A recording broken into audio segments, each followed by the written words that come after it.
Continuando então a nossa programação do primeiro dia de evento, temos a apresentação do nosso terceiro painel com o tema Gestão, Capacitação e Transmissão de Conhecimento para a Sociedade. Convido então neste momento ao palco a moderadora deste próximo painel, Sonali Cristina Rezende Borges de Lima, da Universidade Federal de Minas Gerais. Convidamos também a painelista da Universidade Federal, também da Universidade Federal de Minas Gerais, Lívia Cristina Silvia Lobato, e da Agência Reguladora de Águas, Energia e Saneamento Básico do Distrito Federal, ADASA. Uma salva de palmas para Marcos Elano Fernandes Montenegro. Agora sim, passamos então a palavra à mediadora de nosso painel. É com muito prazer que eu participo aqui desse evento e um momento muito enriquecedor, que a gente consegue observar essa articulação entre a tecnologia e a gestão para, de fato, atingirmos um novo patamar no saneamento, né, no esgotamento sanitário. E, enfim, né, com pessoas tão representativas, né, para essa discussão importante, né, desse processo necessário para que possamos avançar, que é o processo de comunicação. Então, quero dar as boas-vindas a vocês aqui nesse momento, que possamos ter aí uma discussão bem rica, né, e participativa. Bom, sobre o estado da arte, né, sobre como temos dificuldades, né, em termos de esgotamento sanitário. As palestras que precederam, né, essa mesa já mostraram grandes desafios, né? Realmente, o maior déficit entre as ações de saneamento é o do esgotamento sanitário. Então, é um terreno ainda para muitos desafios que precisam ser vencidos, e de diversas naturezas e dimensões, e, enfim, enxergar o potencial que a comunicação tem, né, e necessita ter nesse momento, de envolver os usuários, né, para que eles possam participar ativamente da solução, é um caminho para alcançarmos o que reconhecidamente, né, seja pela ONU, que propaga e tem legitimado, né, o esgotamento sanitário como um direito humano, seja o nosso marco legal, né, ora em xeque, mas que trouxe de forma muito oportuna, né, no momento após um amplo debate, né, com a sociedade, com os governos, com os técnicos, uma lei que tem princípios de equidade, de universalização, de intersetorialidade, exatamente mostrando a importância de um debate mais amplo e que reconheça o papel social da engenharia.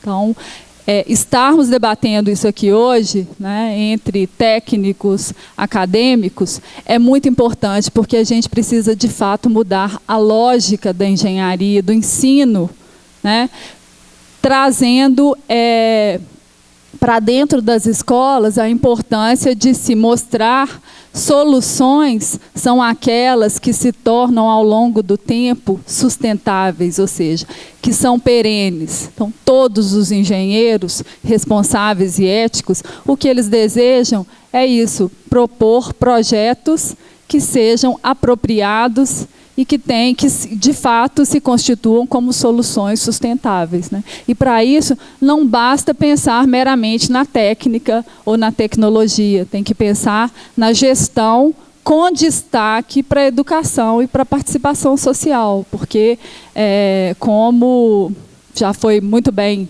frisado aqui, é papel do usuário, né, perceber a importância que tem nesse processo de melhorar, né, as condições aí para que, de fato, os esgotos eles cheguem ao seu destino e a operação se torne eficaz, se torne eficiente. Então, sem mais delongas, Eu passo a palavra para a primeira palestrante, que é a Lívia Lobato.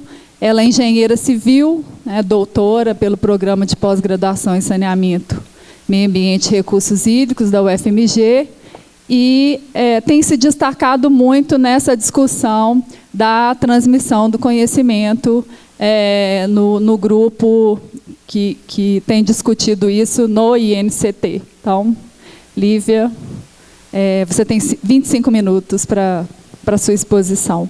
Bom, o tema dessa palestra é capacitação e sensibilização, os trabalhos do INCT na gestão de pessoas.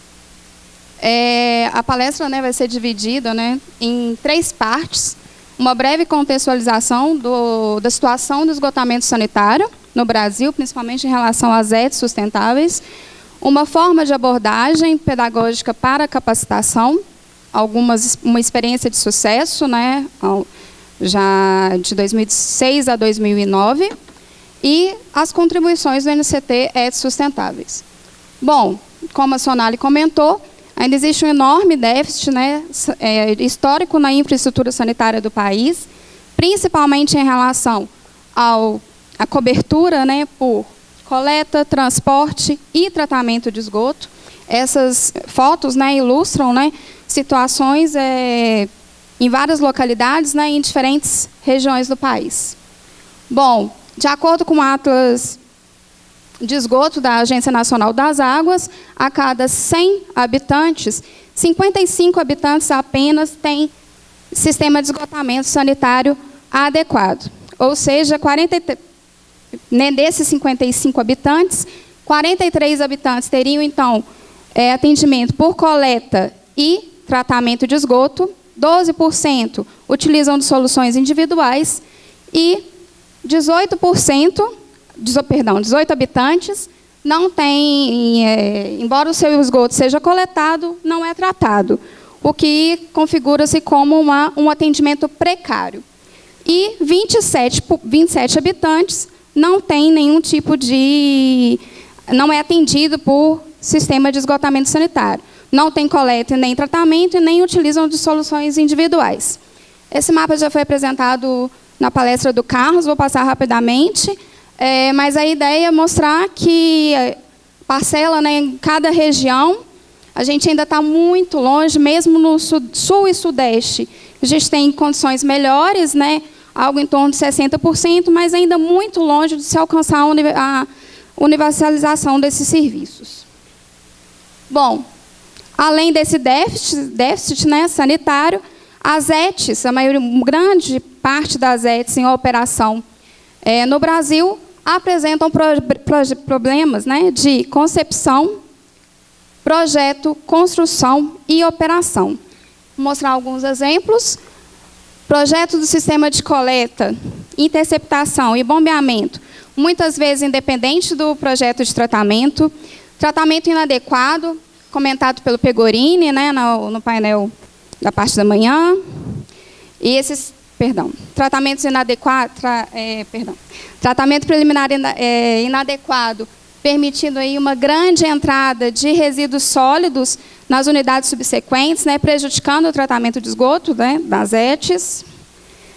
Problemas de vazamento de gás, de emissões de gases odorantes, elevatórias profundas implicando em dificuldades operacionais, problemas de recebimento de outros efluentes e resíduos na ET, também muito comentado, lodo de tanque séptico, lixiviado, lodo de ETA, corrosão em estruturas de concreto e de aço, queimadores de gás ineficientes, ETs concebidas e projetadas em locais inadequados, dificuldades no gerenciamento de lodo e escuma, sistemas de desidratação não adaptados à realidade da estação e tecnologias de tratamento muitas vezes não apropriadas à realidade local. Bom, tantos problemas parecem ser um indicativo que a atual forma de capacitação não é adequada. Além disso, é muito cômodo imputar todos os problemas relatados, não só no slide anterior, mas também em todas as palestras anteriores, que esses problemas se devem estritamente a uma questão de qualificação, a falta de qualificação dos operadores da ET.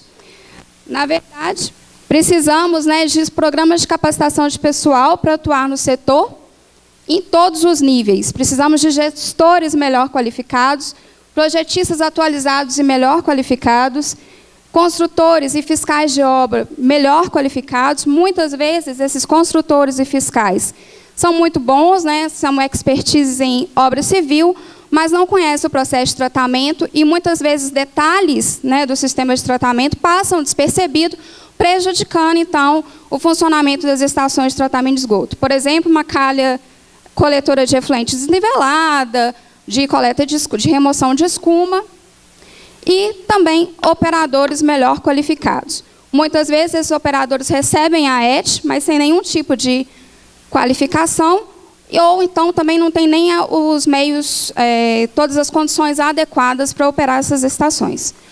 Bom, além disso, né, e principalmente, é necessário, né, primordial que haja uma conversa, né, entre todos esses níveis. Né, a operação alimentando os projetistas, os construtores. Né, precisa de ter essa conversa para que realmente as estações de tratamento de esgoto funcionem adequadamente. Bom, já entrando um pouco na parte, então, da segunda parte, né, de capacitação, um dos desafios, né, da capacitação é a superação desses modelos estereotipados de ensino.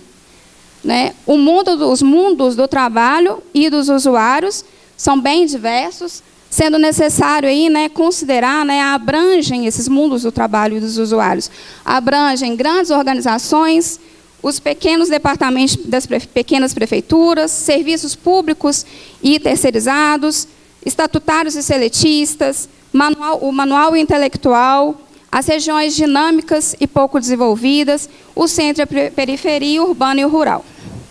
Pensando no trabalho, né, como centralidade formativa, é necessário, né, que se tenham ações de qualificação e capacitação visando o reencontro do trabalhador consigo mesmo, visto, né, que ele é um sujeito que cria, transforma e que se autotransforma. Né? É necessário, né, compreender que o operador tem o conhecimento centrado, né, no que fazer e não no que pensar. Ele tem um conhecimento centrado na prática e isso precisa de ser considerado.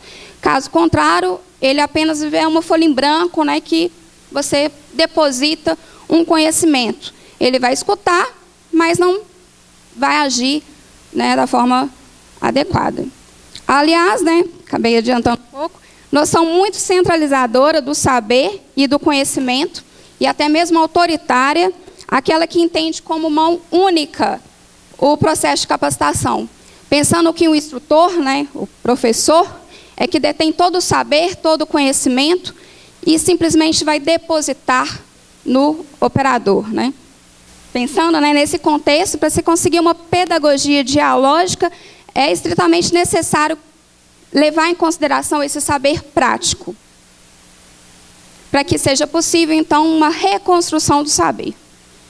Então, nesse contexto, né, o ensino, a aprendizagem deve ser bidirecional. Instrutor para o profissional e o profissional para o instrutor. Ademais, né, além disso, esse processo de capacitação deve ser participativo, transdisciplinar e transversal. Pensando, né, então, esses múltiplos espaços de construção e reconstrução do saber e do conhecimento, há que se considerar a experiência exitosa, que eu já havia comentado, de 2006 a 2009, um primeiro ciclo, e depois de 2011, 12, se não me engano, não falha a memória, da Rede Nacional de Capacitação e Extensão Tecnológica em Saneamento Ambiental, onde, né, o principal objetivo, a meta, era legitimar o saber produzido no trabalho em meio à comunidade científica, de forma a propiciar a ciência que a ciência e a tecnologia incorporassem mais rapidamente esse saber. E, além disso, que o saber sistematizado produzido na academia pudesse contribuir para que as rotinas e os métodos de trabalho fossem revistos e melhorados. Bom, na Recesa foi, então, desenvolvida uma pedagogia, né, denominada de pedagogia do saneamento, baseada, então, nesse mundo do trabalho e nessa reconstrução do saber e nessa junção, né, do saber prático com o saber teórico. Bom, essa pedagogia era baseada em 3 princípios. O primeiro deles, a contextualização. Então, era necessário contextualizar os conhecimentos técnicos no mundo do trabalho, da ética, do meio ambiente. Na Recesa era até o meio ambiente, então a gente já incorporou a questão da sustentabilidade, né, que é o nosso foco, e o princípio de integralidade e integração. Então, os materiais desenvolvidos, né, a abordagem, as oficinas, deveriam ser integradora e inclusiva, deveriam indagar o objeto conhecido e gerar um novo objeto. Além disso, deveriam integrar o objeto e o observador, a preservação e a mudança, o objeto e o ambiente que o contém, e a criatividade do indivíduo e a força da equipe. Além disso, o terceiro princípio era a questão dos conflitos e consensos. Era necessário, então, o princípio era incentivar e propiciar a explicitação de conflitos e permitir a construção dos consensos a partir de situações problematizadoras. Bom, essa pedagogia, essa abordagem, utilizada nas oficinas de capacitação e na produção dos materiais didáticos, ela era representada, em um formato de um cone, com anéis superpostos. Tá? Na base, a gente então teria a área de integração, que seria aquela parte de contextualização do problema. No anel intermediário, a área instrumental, então os instrumentos necessários, para se alcançar a capacitação pretendida, o tema principal. E no anel superior, a área específica que abordava realmente o tema da capacitação. Embora essa representação seja em cone, a ideia é de uma espiral, porque a abordagem não pode ser estanque. É necessário ter uma transversalidade, tanto horizontal como vertical. Os materiais eram produzidos considerando alguns princípios também, como qualidade, originalidade, adequação, alcance, linguagem e replicabilidade. Foram produzidos no âmbito do núcleo sudeste da Recesa, lembrando que era uma rede nacional.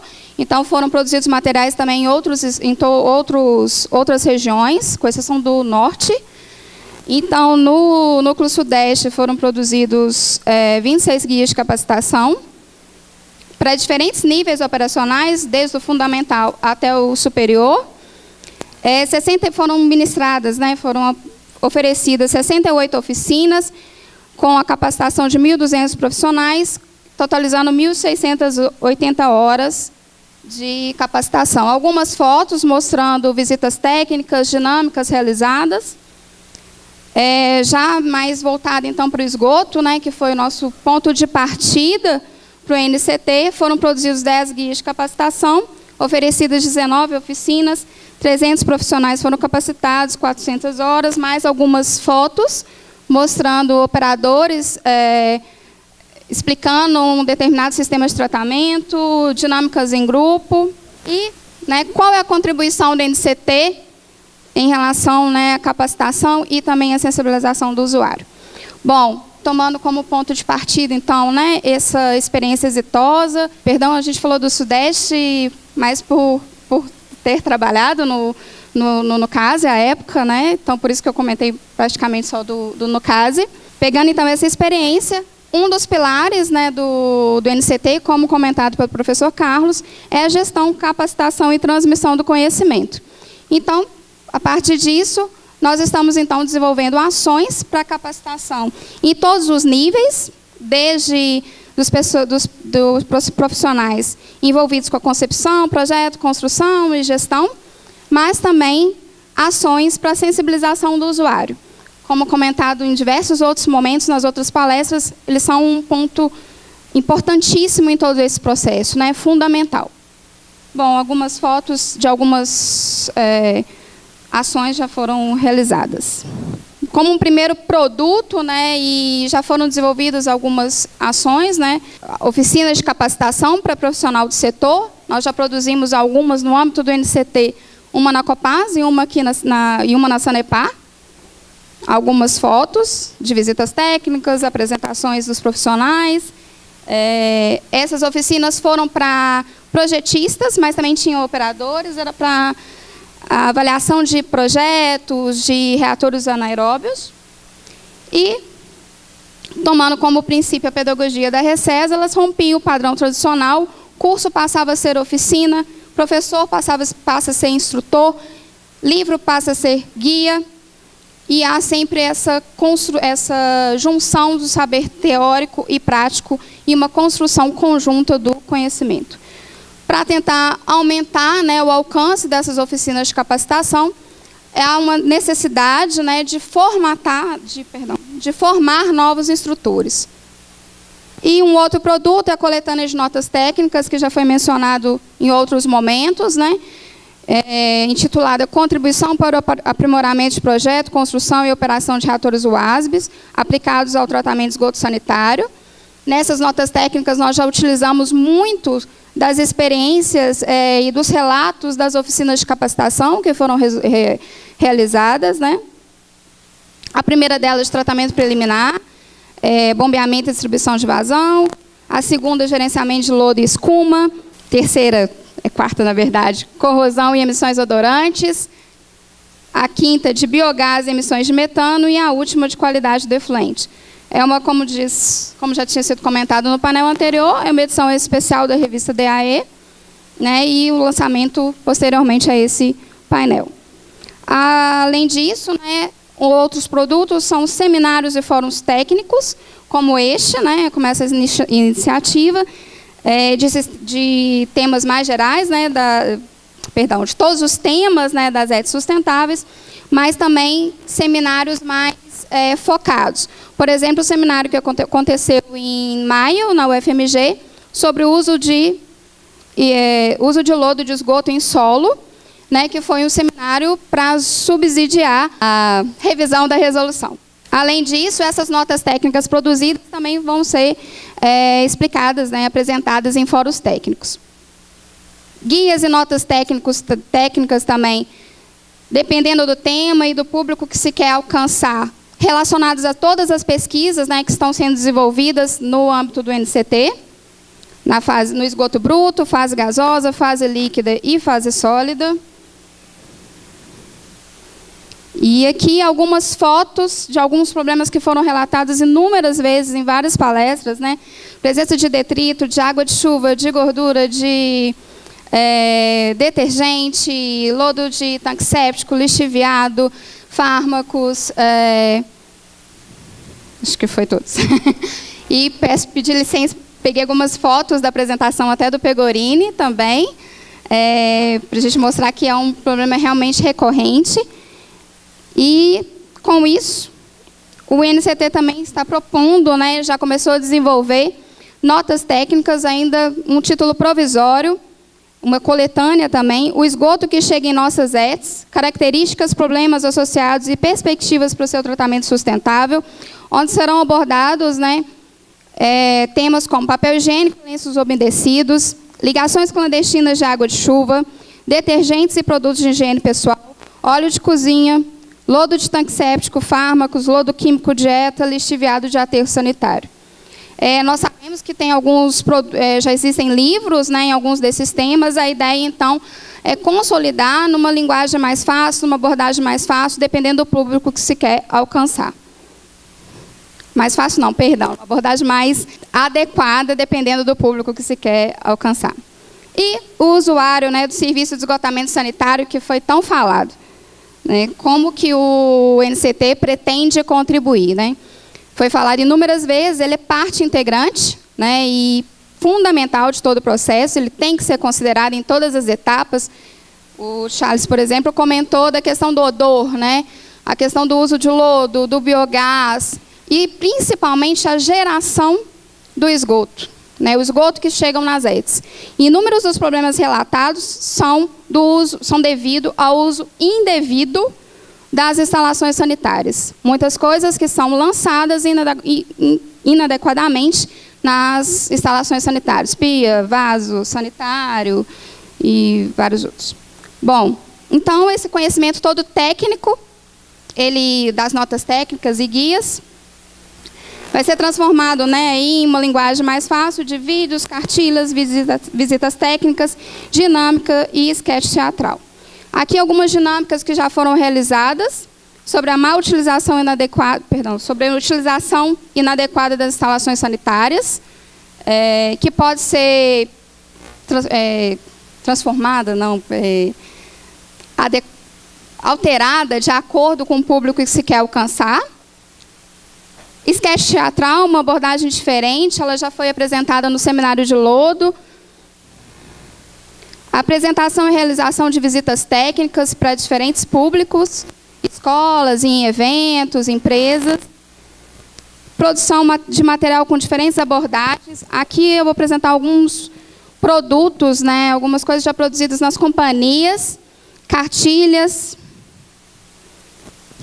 também do que não pode, né, lançar no esgoto, programas de, campanhas, né, sobre recolhimento de óleo de cozinha.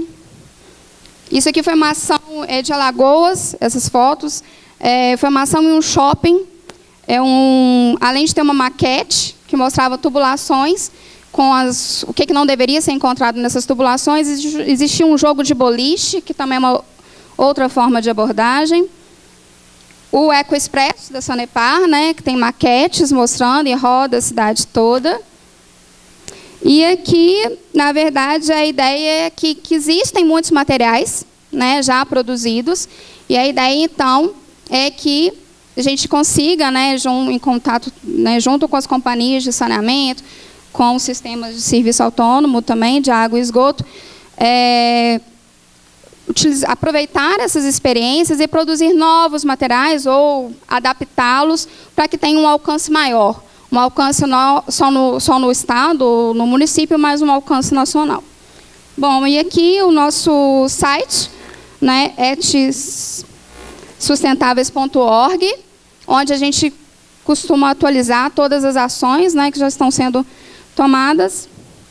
E apenas uma frase: o conhecimento que se detém, pensamento, né, o conhecimento que se detém, que se constrói e que se transmite deve contribuir para transformar o saber e a sociedade. Bom, obrigada a todos pela atenção. Grata, Lívia, pela ótima, excelente apresentação e pelo cumprimento do tempo. Isso é ótimo porque vai propiciar aí, ao final, um debate mais participativo. Bom, vamos em frente. Agora eu vou passar a palavra para o Marcos Elano Montenegro, né, um engenheiro que é até difícil falar sobre ele, né, porque, enfim, ele tem uma história que se confunde com a história do saneamento, né, desse país. Então, uma figura que inspira muitas reflexões, né, pela sua atuação constante, enfim, no momento em que precisávamos refletir e avançar no nosso marco legal, na nossa política nacional de saneamento básico, o Montenegro já estava aí ativamente, né, nessa discussão, nesse debate, e assim ele segue e continua. Atualmente está à frente da ABS do Distrito Federal. Não é isso, Montenegro? Obrigado, Sonali, pelas palavras carinhosas. É um prazer estar aqui, agradeço a possibilidade da participação. Infelizmente, eu não pude estar na parte da manhã. Vou, inclusive, me adaptar um pouquinho aqui em termos de apresentação para considerar o que eu fiquei sabendo que foi falado de manhã. Realmente, hoje é um dia muito especial. O tema que foi me dado foi um tema assim, absolutamente tranquilo, que é as perspectivas do saneamento do Brasil. Uma coisa assim, nem com bola de cristal, né? Mas vamos ver se a gente estabelece aqui uma relação dialógica com essa plateia, não é assim, professor? Então, uma pequena introdução que é, na verdade, uma lembrança, não é? Que nós estamos trabalhando um tema que é, no Brasil e no mundo, direito humano fundamental, desde que a ONU estabeleceu isso em 2010 e reafirmou em 2013, né? Ser um direito humano fundamental significa que nós, como profissionais, nós, como gestores, nós, como seres políticos, não é, devemos buscar um olhar que contemple os mais vulneráveis. A história não é simplesmente buscar a universalização, é buscar a universalização priorizando os mais vulneráveis. E boa parte de nós foi acostumada a pensar que nós não devemos buscar os mais vulneráveis primeiro, mas sim os mais fáceis de atender primeiro. Até do ponto de vista de uma lógica de viabilidade econômica. Então,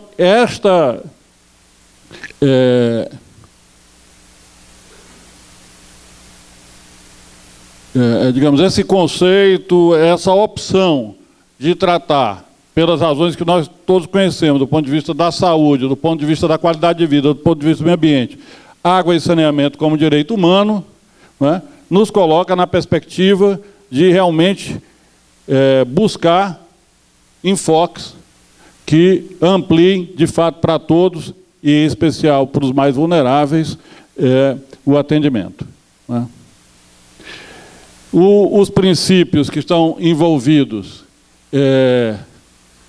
aí são a não discriminação e a igualdade, o acesso à informação e à transparência, e aqui destaque para a apresentação que me antecedeu, a participação, a prestação de contas e a sustentabilidade. Está disponível nesse manual prático para a realização dos direitos humanos. São conteúdos, a efetiva disponibilidade de água e saneamento, não é saneamento aí entendido como, basicamente como esgotamento sanitário, a acessibilidade física à água e ao esgotamento sanitário, a qualidade e a segurança do serviço prestado e da própria água, a acessibilidade econômica, a aceitabilidade, a dignidade e a privacidade. Cada um desses conteúdos tem um significado, merece um aprofundamento, que nós não vamos fazer aqui por razões óbvias de tempo. Tá? Bom, vamos falando que o dia é especial. Não é? Folha de São Paulo de hoje. Matéria que não está no caderno de meio ambiente, não está no caderno de cultura, está no caderno de mercado. É crucial votar MP do saneamento nesta quarta-feira, dizem empresas privadas. O texto que favorece a privatização perde a validade, na verdade é em 19 de novembro, e ainda precisa ser votado no Congresso. Bom, a notícia boa da hora do almoço é que não conseguiu ser votado hoje. A avaliação política que houve é que, se fosse votado hoje, a MP seria derrotada, e então foi a votação inicial na Câmara dos Deputados, tem que passar na Câmara dos Deputados e no Senado. Não é? Foi transferida para segunda-feira, a da Câmara, e vai ser um malabarismo grande, muito difícil de ocorrer, conseguir votar nas duas casas numa semana que tem feriado na quinta-feira, e que normalmente o povo não vai na segunda, então o que está agendado para a segunda dificilmente vai ser votado na segunda, conseguir fazer isso, né? Sendo que no dia 19, que é a outra segunda-feira, a MP perde a eficácia. O último dia para ela ser aprovada é segunda-feira, dia 19. Né? Esse assunto já foi, o Buco estava falando que já foi conversado hoje, mas vamos reforçar. Né? É interessante notar que a medida provisória conseguiu juntar uma unanimidade contrária fantástica. Né? Juntou a ABS, a Associação dos Serviços Municipais da SEMAI, a Associação dos Serviços das Companhias Estaduais, a ESB, a Associação Brasileira das Agências Reguladoras, a Federação Nacional dos Urbanitários e entidades ambientalistas como a Frente Nacional de Prefeitos e a Associação Brasileira de Municípios. Não é? O Estado de São Paulo de hoje trouxe uma nota paga de 20 e poucos governadores, aliás, o daqui atual assinou e o eleito também assinou. Não é? Então, de fato, juntou prefeitos, governadores, essas entidades todas aí, e do outro lado, a Associação Brasileira das Concessionárias Privadas e o Sindicato das Concessionárias Privadas. Não é? estão tramitando, ainda em fase inicial, no Supremo Tribunal Federal, foram propostas ações diretas de inconstitucionalidade, tanto pelo PT quanto pelo PSB. O essencial da medida provisória é abrir mais espaço para as concessionárias privadas. As concessionárias privadas hoje têm espaço através da licitação de contratos de concessão ou de parceria público-privada, não é? Mas elas consideram que, em particular, as companhias estaduais de saneamento são obstáculos para essa modalidade de prestação de serviço crescer no país. De fato, o que acontece é o seguinte: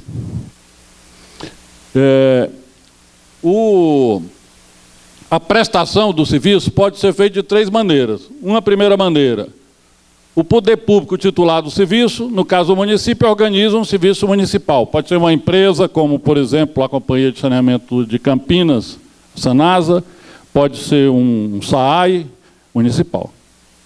A segunda alternativa que existe é o município delegar, através de lei, sem licitação, através de um convênio de cooperação, o serviço à Companhia Estadual de Saneamento, ou pode ser, inclusive, não é usual, eu não conheço, na verdade, nenhum caso, pode delegar a um outro serviço municipal.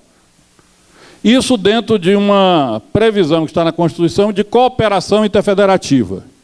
Na cooperação interfederativa, nós temos um ambiente de cooperação e não de competição. Portanto, não tem licitação, tem um acordo. Tem um contrato chamado contrato de programa, que a maioria de vocês seguramente já ouviu falar, certo? Eu eventualmente conheço muito bem, que é como se fosse um contrato de concessão, um contrato de delegação, mas não é um contrato que decorre de um processo competitivo, de uma licitação. E a terceira modalidade é o município decide que vai fazer uma concessão e faz uma licitação. Bom, esses contratos todos têm prazos.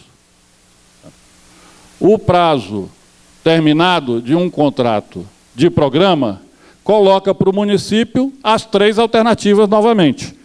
Ou ele organiza o serviço municipal, ou ele continua com a companhia estadual, ou ele faz uma licitação. O que a medida provisória está dizendo?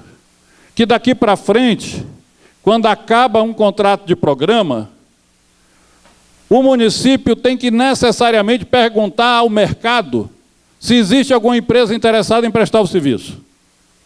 E se houver, não pode fazer um contrato de programa novamente com a companhia estadual. Quer dizer, tem uma ofensa aí à autonomia municipal, certo? E tem uma hipótese de que a licitação através para um contrato de concessão é uma modalidade de prestação de serviço superior à cooperação interfederativa. Isso, evidentemente, tem um potencial de desmonte das companhias estaduais brutal. Porque o que vai acontecer, seguramente, é o seguinte: os municípios que têm mais dificuldade para a prestação de serviço, que têm menos capacidade econômica, onde está a população mais vulnerável, não vão ser objeto de interesse. E os outros vão ser arrancados das companhias estaduais a médio prazo. É esse o quadro. O segundo aspecto importante que muda é que a lei em vigor diz, que um contrato de programa, quando o prestador de serviço público, no caso uma companhia estadual, deixa de ser público, ele perde a validade. Então, se eu sou um município, por hipótese tem um contrato de programa, no meio da cooperação federativa, com a Companhia de Saneamento do Paraná, se a Companhia de Saneamento do Paraná tiver o seu controle acionário alienado, deixar de ser uma sociedade de economia mista, o que acontece? Esse contrato perde a validade, porque não é um contrato válido para uma situação onde o prestador não é público. Está claro? Bom, a medida provisória diz que esses contratos serão convertidos automaticamente em contratos de concessão. Essa medida aí, essa alteração da lei, tem um endereço inicial certo, que é viabilizar a venda da Companhia de Saneamento do Rio de Janeiro. Esse aí é conhecido como dispositivo SEDAI da medida provisória. Tem um conjunto de outras maldades que, pelo tempo aqui, a gente não vai ter condições de examinar agora. Mas, provavelmente, esses dois são os essenciais. Certo? E, bom, eu tentei explicar um pouquinho melhor essas questões. Então. Bom, sobre a questão do déficit, o déficit já foi apresentado de uma certa maneira hoje de manhã aqui, e eu vou passar rapidamente, porque não temos muito tempo. E como nos apoiamos no Plan SAB, e a Sonali foi uma das coordenadoras da equipe do Plan SAB, então ela conhece bem, qualquer dúvida pode ser tirada com ela. Eu queria só fazer um comentário em relação a isso aqui. Eu estive visitando a cidade de Santo André recentemente, eu trabalhei lá, fui superintendente do Serviço Municipal de Água e Saneamento de Santo André, já faz algum tempo, de 89 a 92. E essa foto aqui, eu tirei recentemente, é desse córrego que está do lado de lá. É um córrego urbano, numa área atendida por esgoto. Tem praticamente todas as ruas têm rede de esgoto. Quem não, olha lá quem tá jogando esgoto lá são as construções ilegais que estão invadindo, inclusive, a área de preservação, né? Você vê que a discussão de qual é o esgoto que chega na ET pode ser complementada com qual é o esgoto que não chega na ET, apesar de ter uma rede de esgoto. E essa discussão lá na... até aproveito para fazer uma lembrança aqui. Eu não estou aqui falando pela ADASA. Para ficar com mais liberdade para falar, eu prefiro, apesar de ter sido apresentado como membro da agência reguladora, eu sou de fato funcionário concursado da agência reguladora, eu falo aqui como Associação Brasileira de Engenharia Sanitária e Ambiental do Distrito Federal, na qual eu sou diretor-secretário atualmente. Tá? Então aí eu posso ser um pouco mais franco com vocês. Então esse tema nós estamos discutindo lá em Brasília atualmente. De quem é o esgoto que está dentro da galeria de água pluvial? É do prestador de serviço de água pluvial ou é do prestador de serviço de esgotamento sanitário? Quem tem a responsabilidade para detectar do mau cheiro ou visualmente visto esgotos saindo na ponta de uma galeria de água pluvial, que procurar a ligação de esgoto que está dando essa situação ou outro fato qualquer da operação da rede de esgoto que está dando esse problema? É um tema que talvez vocês possam nos ajudar a equacionar. Aliás, a semana que vem o João Bosco Serra, lá de Minas Gerais, vai estar com a gente lá discutindo esse assunto. Bom, chegou a parte dialógica da apresentação. Um dos problemas que atualmente os apresentadores têm aqui é competir com o celular de quem está assistindo. E eu queria sugerir a vocês que todo mundo pegue o celular. Tudo certo aí em cima? Beleza? Muito bem. Pessoal, por favor, entrem aqui, ó, nesse endereço aqui, ó. kahoot.it. Vamos lá, pessoal, ajuda aí, interativamente. Ó. Vocês vão ser solicitados a colocar um PIN quando entrarem.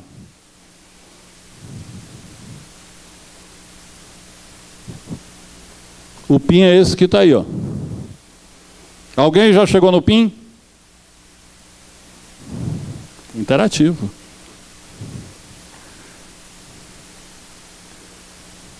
Coloca aí 2 letras do seu nome, qualquer, quando você colocar o PIN, depois você tem que colocar um nickname, alguma coisa assim.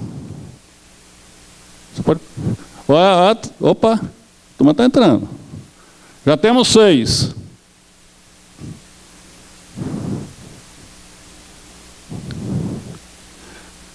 Vamos lá, pessoal, que a MP está correndo aí, a gente tem que se mobilizar.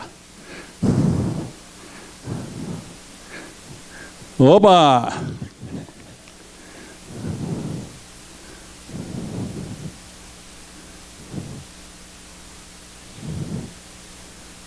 Tem mais do que 43 nessa sala. 53. Mais 30 segundos, porque estão me cobrando o tempo ali. Mais 30 segundos só.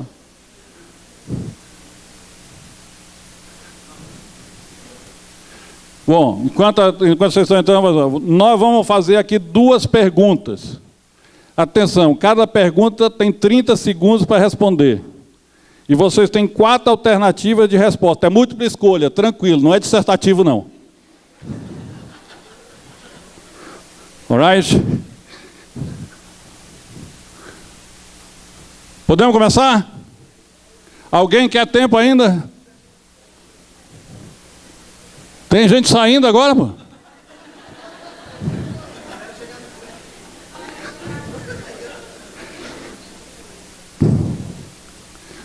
Bom, vamos lá. Start. Primeira pergunta. Para superar o déficit de esgotamento, principal dificuldade a superar para equacionar o déficit de esgotamento sanitário. Votem. 30 segundos.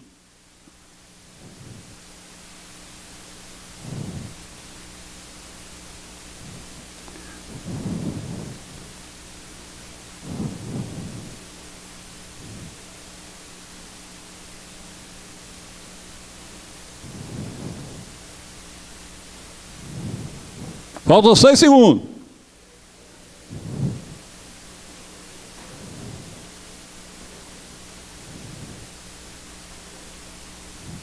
Vamos olhar o resultado da pesquisa. Olha que fantástico, é dialógico mesmo. 31, escassez de recursos para obras. Então só pensa nisso. 3, falta de tecnologia. Olha, Guto. Seminário desse, pô, 3 só, acho que o problema é tecnologia. 29, precariedade do habitat urbano. E 16, baixa renda de parte significativa da população. Vou colocar mais 4 opções para a mesma pergunta, tá legal? Para a gente... O que vocês acham? Alguém quer comentar aí ou deixa para comentar no debate, né? Anota aí e deixa para comentar no debate. Próximo, next ali, ó. Outra vez, hein? Final question.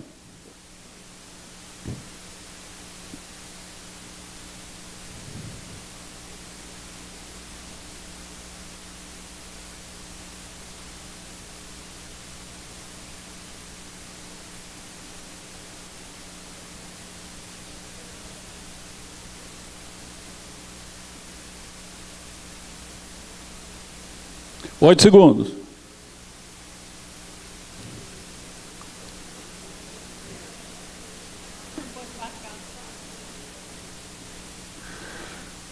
Falta de planejamento. Essa é uma coisa interessante de comentar. A MP derruba a exigência de plano de saneamento básico municipal, viu? 41, falta de planejamento. 14, legislação e regulação ineficazes. 27, gestão ineficiente da prestação. E 4, população rural dispersa. Tá? Então, fica anotado aí, vocês podem, depois na hora do debate, a gente pode conversar um pouquinho sobre isso. Combinado? Companheiro, voltemos para a apresentação. Obrigado aí, sucesso, fantástico aí. Palmas para a equipe técnica que me ajudou ali.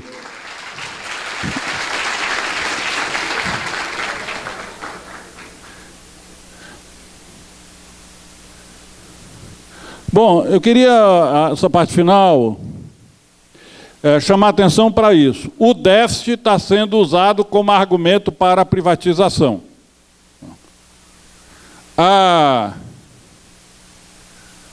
Isso é de hoje também, caderno de mercado da Folha de São Paulo, saneamento básico precário faz o Brasil perder 56 bilhões por ano. Pode ser que esse número seja verdadeiro, eu não tenho condições de saber, certo? Acho que talvez seja exagerado. Ganhos econômicos vão de empregos gerados a menos ausência de empresas e escolas. Certo? É uma informação tirada do Instituto Trata Brasil, que pega os dados geral do SNIS mas está sendo usado assim, tem um déficit e a solução para o déficit é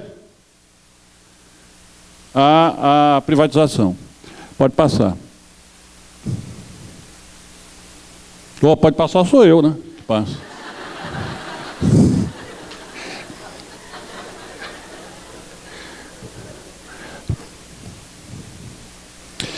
Quando a gente lê com cuidado aí o noticiário e as coisas que se escrevem a respeito disso nos cadernos de mercado dos jornais, né, nós vemos que, na verdade, o combate ao déficit do saneamento é uma das últimas razões. Em geral, a primeira é diminuir a dívida pública, é vender ativo para diminuir a dívida pública. Ou arrecadar recursos para o erário endividado. Financiar investimento público em outros setores. O tesouro municipal ou estadual está problema, ou então mesmo. E aí vai precisar vende, faz concessão, enfim, e arrecada dinheiro.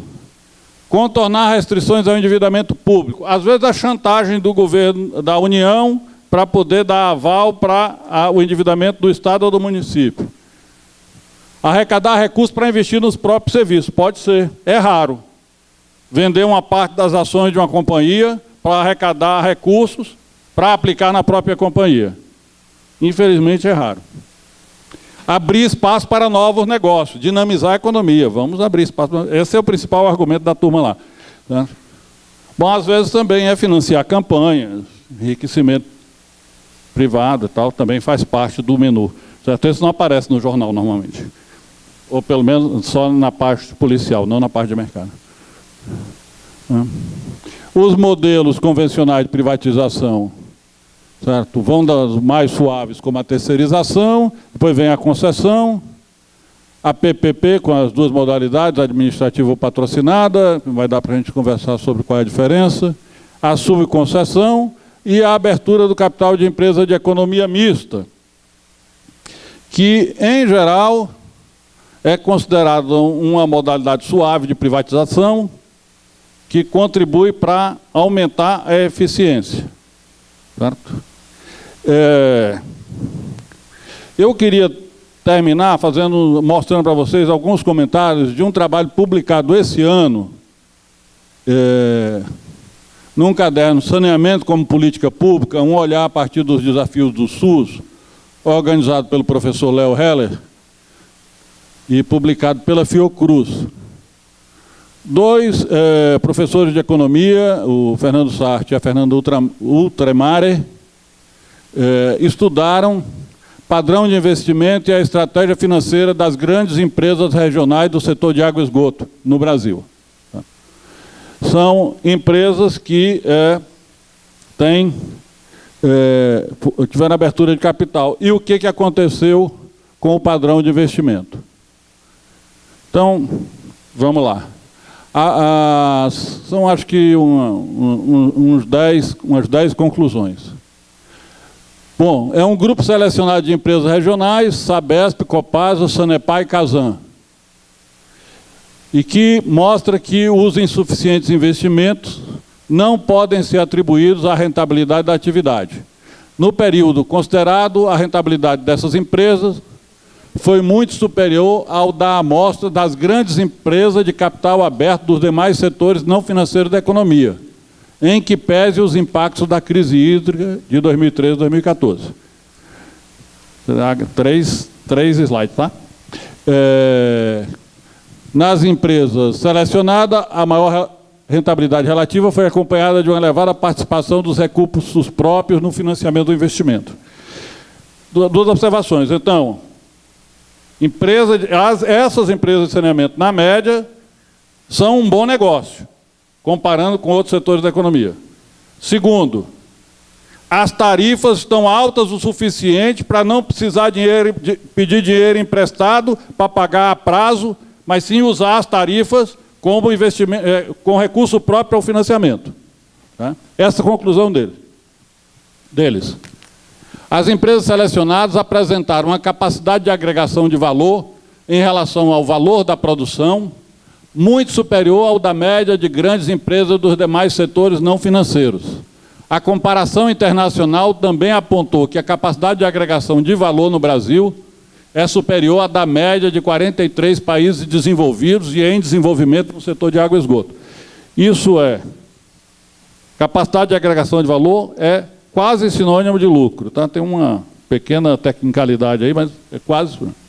A distribuição do valor agregado no setor de água e esgoto tem sido proporcionalmente maior para salários e para a remuneração do capital próprio dos acionistas que a média das empresas dos demais setores da economia. Então, o que se acrescenta de valor tem dois destinos: remuneração dos acionistas, prioritariamente, e salários. Tá? Mais do que na média dos demais setores da economia. Em contrapartida, as empresas selecionadas do setor de água e esgoto pagam menos impostos e taxas e remuneram menos o capital de terceiros, refletindo um menor grau de endividamento. O que significa remunerar menos o capital de terceiro? Consegue dinheiro emprestado mais barato. Consegue dinheiro do Fundo de Garantia, do BNDES mais barato, certo? Se endivida menos e distribui mais lucro. Em resumo, é isso. Certo do que está dito aí. A análise dos indicadores apontou também uma estratégia das empresas de distribuição de dividendos para seus acionistas acima do percentual mínimo legal de 25% a que estão sujeitas as empresas de capital aberto. Essas empresas não estão reaplicando tudo que podiam aplicar. Estão remunerando os acionistas mais do que o mínimo que a lei exige.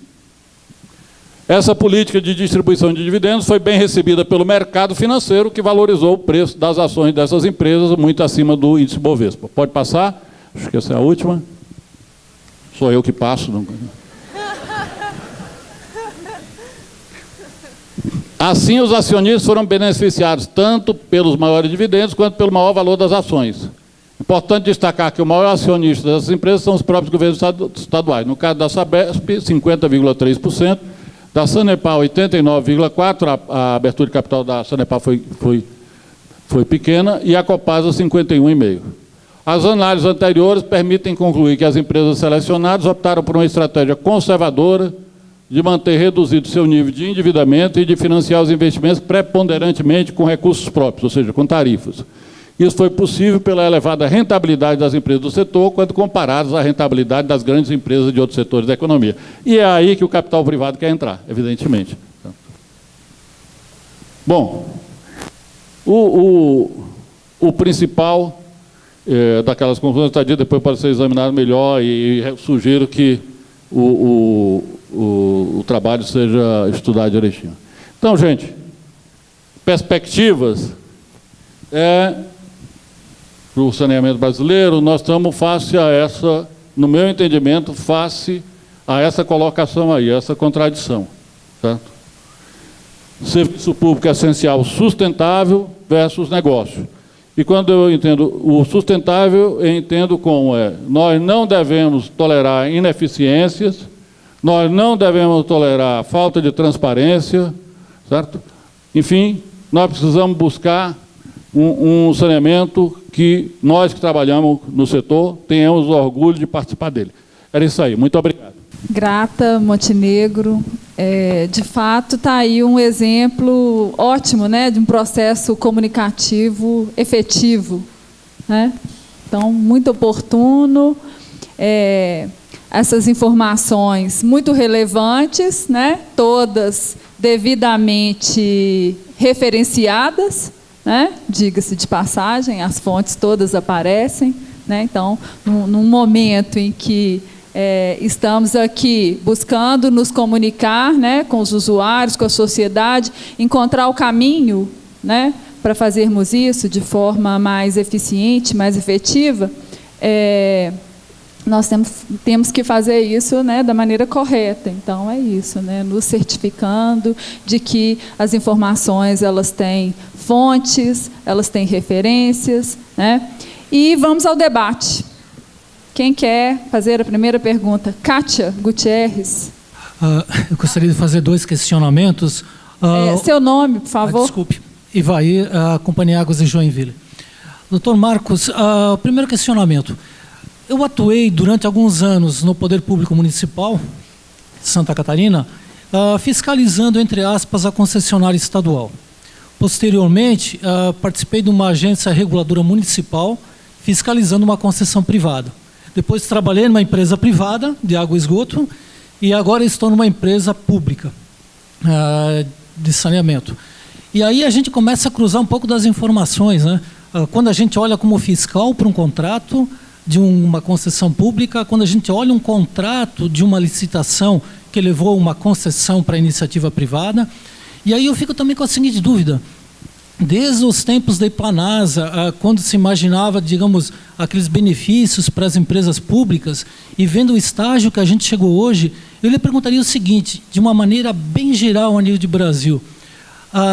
Não houve uma espécie de deficiência no modo de agir das concessionárias que levou ao quadro atual, e em cima disso a gente está passando agora por essa questão do foco social e do foco negócio. Eu gostaria até que, se você pudesse colocar numa linha bem geral, o quanto você avalia que a gente podia ter evoluído mais do que se chegou com esse modelo que, digamos, está chegando até essa parte da medida provisória, né? Eu acredito que a questão política, mas a deficiência na gestão dos serviços, nas concessões públicas, ela levou um quadro que daqui a pouco demos margem para esse quadro que chegou atualmente. Não que eu seja favorável nem contra iniciativa privada, mas vendo que existe contrato e falta de fiscalizações e falta de gestão, falta de conhecimento, sorte que não tem nenhum representante de agência reguladora aqui, né? Senão a gente ia abordar. Bom, então, o primeiro foco seria isso. Com relação à Lívia, eu também gostaria de fazer o seguinte questionamento. No final da década de 80, começo da década de 90, eu me lembro de um estudo, um volume razoável, e o título era Pesquisa o que o brasileiro pensa do meio ambiente. Eu perguntaria, se a gente está lidando com uma questão de saneamento, temos algum estudo, um traçado de um perfil geral do brasileiro sobre o que o brasileiro pensa do saneamento? Ele é nosso cliente. A gente tem que tentar entender o cliente para tentar agradá-lo e também tê-lo ao nosso lado, né? Temos alguma pesquisa que defina um perfil básico do que o brasileiro pensa do saneamento? Bom, a questão é a seguinte, medida provisória, segundo a Constituição, é para a situação de urgência e relevância. Relevância do saneamento, discutir relevância do saneamento aqui não faz sentido nenhum. Todo mundo acha que é muito relevante. Talvez outros públicos não achem tão relevante, mas nós seguramente achamos. Então, a questão é, tem sentido usar, certo, como instrumento para buscar o aperfeiçoamento que seguramente nós precisamos, usar uma medida que tem um conteúdo fortemente autoritário e que é reservado para situações exatamente de urgência? Acho que não. Por um outro lado, aquela questão da gente, que eu coloquei aqui, essa pesquisa que eu fiz com vocês, sobre os temas que estão envolvidos com a questão as causas que estão envolvidas com a questão dos déficits, mostra que o problema é, de fato, complexo, certo? As opiniões são variadas, as percepções são variadas, certo? Eu, particularmente, acho que tem uma questão de gestão seríssima em muitos prestadores públicos. Eu me sinto à vontade de falar disso aqui, reconhecendo que a Sanepar é um dos melhores exemplos que nós temos no país, certo? Em termos de qualidade da prestação do serviço, em termos de desenvolvimento tecnológico, assim por diante. Tá? Mas nós temos um problema de subdesenvolvimento. Não é por acaso que nos estados mais pobres, de maiores dificuldades, em todos os aspectos da ação pública, também nós temos um saneamento mais deficiente do que no resto do país. Tá? Estou falando, em particular, da região norte, de alguns, especialmente de alguns estados da região nordeste. Aliás, eu sou nordestino. Então, e nós somos um dos países de maior desigualdade social do mundo. Nós temos muitos pobres. E colocar nas costas só do prestadores de serviços de saneamento o equacionamento da precariedade do habitat, em especial do habitat urbano, é uma mistificação brutal. Certo? Por mais eficientes que nós sejamos, certo? Nós realmente, se nós não agirmos em articulação com outros atores públicos para poder viabilizar condições de atendimento, em particular na área de esgotamento sanitário, nós não vamos para frente. E quando você estabelece fronteiras muito estanques entre a atuação do prestador de serviço e o restante, através de um contrato com a empresa privada, tá? Então fica mais difícil trabalhar em conjunto o setor público, as coisas ficam mais complicadas, fica mais difícil de equacionar situações problemáticas, né? Então, eu acho que nós temos muito problema para resolver, nós temos muito problema de gestão. Agora, veja lá, uma das coisas mais complicadas nós temos, por exemplo, conhecido de muitos, é o saneamento de Manaus. Ter trocado a companhia de saneamento de Manaus por uma concessionária privada lá, não resolveu coisa nenhuma o atendimento da população urbana moradora em áreas precárias no município de Manaus, né? Mas, bom, já falei demais. Bom, em relação aos estudos, acho que a gente pode citar o Plano Nacional de Saneamento Básico, né, onde a Sonali pode explicar melhor, né, complementar, mas foram feitos vários estudos, várias reuniões, né, com atores sociais diferentes, onde foi realmente tentar perceber, né, essa percepção do que era o saneamento e que gerou as diretrizes, né, do Plano Nacional, do Plan SAB. Nessas diretrizes, uma era a participação popular, a capacitação, e hoje, e atualmente, né, está sendo concluído, né, Sonali? Na área rural, o Plano Nacional de Saneamento Rural, que também segue o mesmo princípio, né, reuniões com diferentes atores sociais. Agora, realmente, pensando em alcance, as ações, né, tem que ter um alcance maior, um alcance nacional mesmo, não só dos representantes das diversas entidades ou atores sociais, mas a população como um todo. Só complementando, essa é uma preocupação que nós, acadêmicos, a gente tem que ter mesmo, né? Saber o que a sociedade entende, né, que o saneamento abarca, né? O que as pessoas pensam que o saneamento deve ser traduzido, né, em termos de ação na vida delas. E, enfim, Lívia respondeu em relação ao Plan SAB, a gente não conseguiu fazer uma abordagem muito aprofundada. No PNSR, no Programa Nacional de Saneamento Rural, a gente visitou 17 localidades do país, né, equipes de campo que ficaram 10 dias e tiveram uma experiência, não vou dizer que foi em muita profundidade, mas procurando entender na cabeça das pessoas, né, que habitam as áreas rurais, como elas percebiam o saneamento. E, enfim, né, foi muito esclarecedor pensar que saneamento faz parte do modo de produzir a vida. Então, não entender o saneamento como a água de beber, a água de limpar, tudo, mas a água de viver, né? O esgotamento sanitário, que, enfim, está ali dentro daquele modo de viver, de produzir, de lavrar a terra, de cuidar dos animais, né? A gente tem trabalhado também esse aspecto em profundidade, né? Então, cabe ressaltar que as pesquisas em profundidade, elas não têm uma representatividade para o país, mas elas têm, né, na sua essência, uma forma de ir a fundo sobre isso, né? Como as pessoas percebem. Então, né, temos uma tese também, se você tiver interesse, depois posso passar a referência, que foi orientada pelo professor Léo Heller, eu co-orientei, mas uma tese exatamente sobre isso, né, como é a visão das pessoas sobre o saneamento, o que é o saneamento, né, para grupos sociais distintos. Próxima pergunta, agora sim, Kátia. Boa tarde, eu sou Kátia Gutierrez, da UFAM. né? Então, eu venho aqui me sentindo acolhida quando a gente fala em vulnerabilidade, periferia, né? E pobreza. Eu moro numa cidade do interior do Amazonas, de 50 mil habitantes, em média, né? A gente tem uma estimativa de 50 mil habitantes. Na área urbana, sem contar a população ribeirinha, né? Na área rural. E a gente vive uma situação hoje de captação e distribuição de água.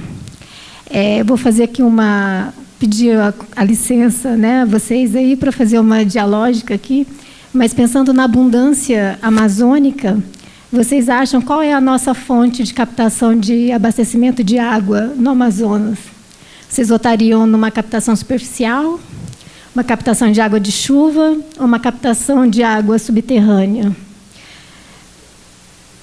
Vamos lá, gente, assim, superficial, que seria o mais óbvio. Alguém pode...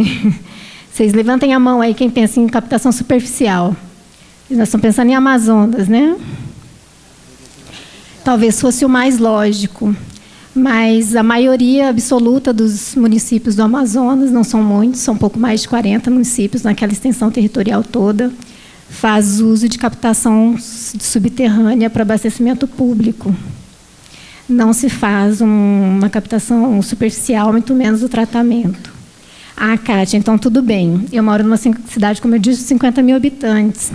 Hoje, em operação, nós temos mais de 25 poços. Em operação, fora os desativados, que a gente não consegue contabilizar, não consegue ter o histórico disso. Então, a cidade é toda perfurada, fora os poços individuais, né? Isso na companhia pública, que é uma companhia municipal. Então, quase que todo mundo, inclusive eu, na casa que eu moro, a gente tem lá o nosso próprio poço, então todo mundo se acha no direito de perfurar o solo, até porque o lençol é muito raso, isso é muito fácil, né, de fazer essa captação. Mas, em paralelo, nós temos no município um número de 97% do esgoto com tratamento individual, ou não, né? Com uma disposição ali gerida pelo próprio munícipe. Esses 3% advêm de um projeto Minha Casa Minha Vida, do qual eu tenho muito orgulho de ter participado no projeto FINEP, onde a gente pensava em metodologias. Então, a única ação que tem nesse sentido foi porque, para, né, a existência lá daquela comunidade, daquele conjunto habitacional, a gente teve a imposição de que houvesse o tratamento no próprio conjunto. Então, esses 3% que figuram como coleta e tratamento, ela vem nesse sentido, o restante todo abandonado. Nós não temos a energia elétrica, hidrelétrica que a matriz brasileira usa, porque mesmo com toda aquela abundância de água, a gente usa termoelétrica. O nosso combustível vem de longe. Sim. Conclua. Então, só para dizer que a gente, enquanto periferia, né, e pobreza, porque a gente está falando de um lugar muito pobre, a gente não vai ter acesso, nenhuma companhia vai se preocupar em ir lá e começar do zero. Então, a gente fala de uma situação, a gente vem aqui falar de sustentabilidade de ET, mas a gente está numa situação ainda em muitos lugares desse Brasil, e aí eu vejo assim, a gente fica aqui discutindo ajustes, né, em modelos matemáticos para ETs, e é com isso que eu trabalho também, mas que a coisa às vezes vai muito além. Então, enquanto a gente não olhar para a periferia, não olhar para os pobres, a gente tem que pensar a sustentabilidade nesse sentido também. Então, eu me vi assim nesse momento, acho que talvez me senti muito chamada a falar disso agora, porque eu acho que a gente tem que pensar na sustentabilidade nesses sentidos também, porque a gente fala lá hoje, só concluindo, numa taxação de R$22 para cada pessoa para consumo de água. A gente não consegue nem tarifar por conta da pobreza. Então, pensando nessa pobreza, imaginando que cada um desses usuários, né, cada economia doméstica ali paga R$22, quem será o interessado em ir lá assumir esse nosso sistema e fazer com que um dia a gente possa sonhar com a universalização do nosso serviço? Obrigada. É mais um desabafo do que um questionamento, mas eu me senti no chamado de compartilhar isso com vocês. Obrigada. Eu sou o Raul, da Universidade Estadual de Campinas, de novo. Bom, meio que roubaram minhas perguntas, mas... Tudo bem. A ideia é o seguinte, quando eu vim para aqui, para esse seminário, e vi ET Sustentável, eu justamente pensava nisso, sustentabilidade Mas eu estava muito esperando esse painel, porque realmente sustentabilidade é uma coisa inclusiva, uma coisa que inclui tudo, e principalmente, a palavra aí está, a sociedade. Nosso grupo de pesquisa, por exemplo, trabalha na área rural, em sistemas de tratamento individualizados para situações isoladas.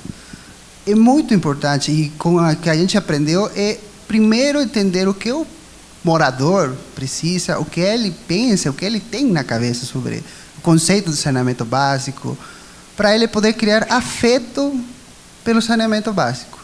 Então, para mim, ou para o nosso grupo de pesquisa, pelo menos, é importante não transmitir, senão aprender mutuamente, ter essa troca de informação. Muitos na academia pensamos, eu também pensei no começo, que não, vou fazer minha tecnologia, vou difundir, eu faço um tratamento super bom.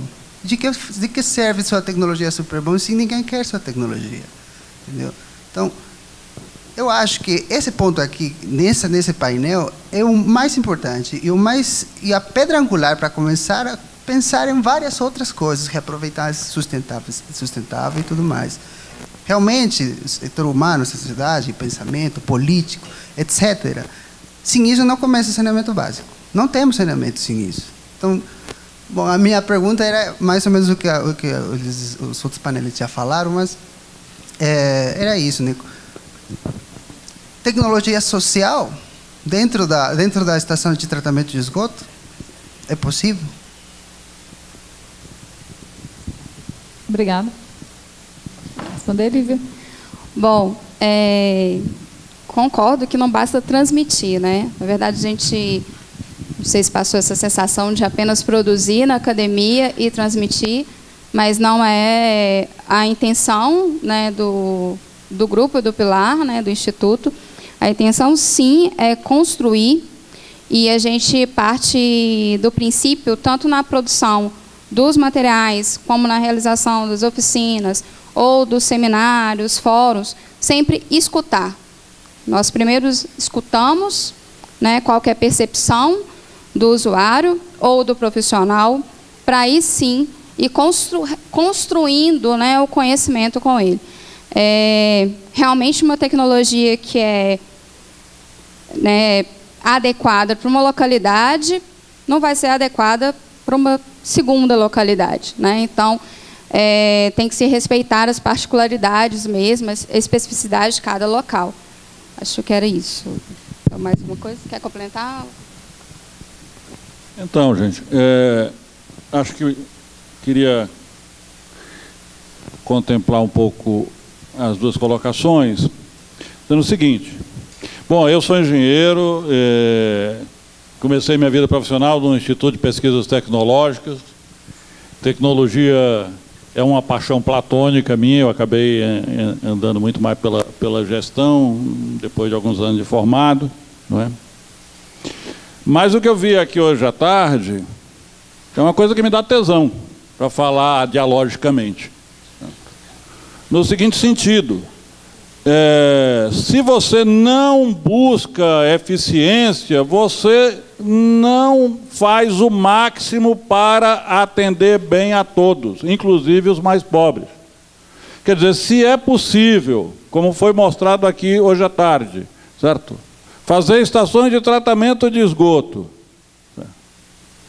que sejam autossuficientes do ponto de vista energético e que tratem esgoto segundo, de acordo com os padrões, certo, do que se espera, né, do ponto de vista da qualidade do efluente, nós estamos, através de uma eficiência maior, disponibilizando mais recursos para poder atender a outros, tá? Em vez de estar queimando dinheiro, certo? Melhor queimar metano, pelo menos, né? E gerar energia. Certo? Então, eu acho que esse aí junta, sabe, a engenharia com um enfoque de gestão mais democrática, mais inclusiva, certo? Então, um tripé que fosse desenvolvimento tecnológico, gestão eficiente e democrática, e participação e comunicação, certo? e que tivesse a sensibilidade para, e aí está muito, na verdade, num plano mais geral, mais político do que só do saneamento, certa sensibilidade para poder equacionar as necessidades de gestão e de alocação de recursos para atender populações como a que você estava se referindo. Obrigado. Gente, nosso tempo está esgotado. Então, eu vou dizer o seguinte, se vocês elaborarem, 2 querendo fazer pergunta, em 10 segundos cada um, né, nós vamos ter que ter uma resposta aqui bem objetiva também, aí tudo bem, né? E depois eu passo a palavra para o Félix aqui, tá? Vamos lá, rapidíssimo. Cadê o microfone? 10 segundos é uma missão impossível. Não respira, não respira. Mas veja, eu vou fazer uma pergunta de engenheiro, tá? Estou deixando um pouco o lado da academia e perguntando como engenheiro. Nós temos um grande problema de resolver o problema da universalização do saneamento básico, né? E nós temos nós temos uma cadeia completamente ineficiente, desde a concepção do projeto até a captação de recursos, até a construção e até a operação. Quando conseguimos finalmente construir um sistema, nós temos um problema de ociosidade na rede coletora de esgoto, por exemplo, né? Ou da utilização da rede de abastecimento de água, que acaba gerando problemas de receita para as companhias de saneamento. Por outro lado, nós temos uma pergunta, né? Para resolver esse problema, né, eu vou fazer uso de um ditado chinês que diz que não importa a cor do gato, o que importa é que ele caça rato, né? Então, em muitas situações, né, a questão da vinda do capital privado para a área do saneamento poderia minimizar ou poderia encurtar, muitas vezes, essa questão do acesso à universalização. Então, dito isso, eu queria que vocês se posicionassem sobre esses pontos. Tá? Obrigado. Tá, vai ser rápido também. Montenegro, será que existe algum dispositivo jurídico ou parlamentar, o que seja, para, por exemplo, garantir ou ajudar no esforço da universalização do esgotamento sanitário através de mudança ou de exigências mínimas em contratos de concessão, seja para iniciativa privada ou para as companhias de saneamento estadual, seja para quem for. Tipo, exigir nesses contratos que tem que, para você receber, para você manter a concessão, você tem que universalizar, incluindo zona rural, que é onde está o maior déficit, e zonas de ocupação ilegal. Existe alguma maneira disso juridicamente ser exigido nesses contratos? Talvez a outra, só um comentário, viu, Sonali? Rápido.